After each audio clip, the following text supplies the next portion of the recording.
நீதிமொழிகள் 27ஆம் அதிகாரம். நாளை தினத்தை குறித்து பெருமை பாராட்டாதே, ஒரு நாள் பிறப்பிப்பதை அறியாயே. உன் வாய் அல்ல, புறத்தியானே உன்னை புகழட்டும்.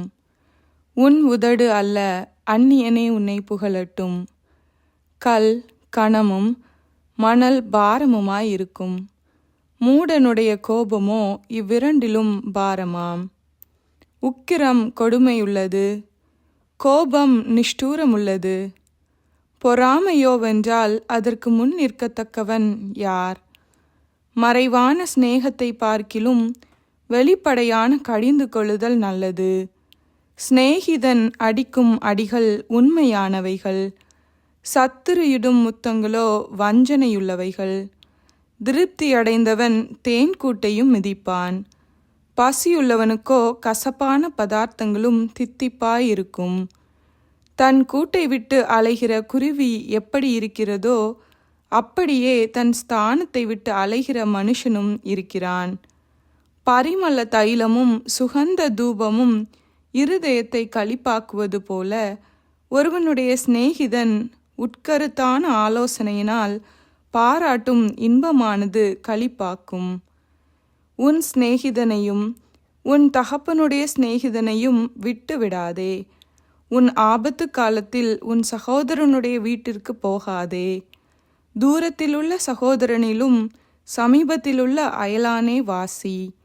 என் மகனே, என்னை நிந்திக்கிறவனுக்கு நான் உத்தரவு கொடுக்கத்தக்கதாக நீ ஞானவானாகி என் இருதயத்தை சந்தோஷப்படுத்து. விவேகி ஆபத்தை கண்டு மறைந்து கொள்ளுகிறான், பேதைகளோ நெடுக போய் தண்டிக்கப்படுகிறார்கள். அந்நியனுக்காக பிணைப்படுகிறவனுடைய வஸ்திரத்தை எடுத்துக்கொள், அந்நிய ஸ்திரீக்காக ஈடு வாங்கிக்கொள். ஒருவன் அதிகாலையிலே எழுந்து உரத்த சத்தத்தோடே தன் சிநேகிதனுக்கு சொல்லும் ஆசீர்வாதம் சாபமாக எண்ணப்படும்.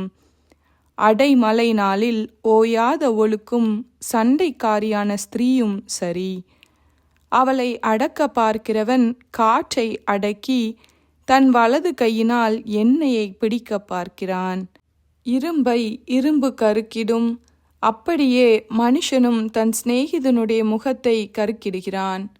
அத்திமரத்தை காக்கிறவன் அதன் கனியை புசிப்பான், தன் எஜமானை காக்கிறவன் கனம் அடைவான். தண்ணீரில் முகத்துக்கு முகம் ஒத்திருக்குமா போல மனுஷரில் இருதயத்திற்கு இருதயம் ஒத்திருக்கும்.